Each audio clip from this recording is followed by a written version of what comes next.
மறைந்துமே வாழ்க்கை நகர்கின்றதே.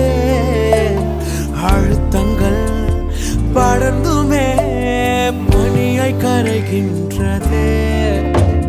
தரிசனம் என்னில் வைத்திரே, அந்த பாதை எளிதில்லையே.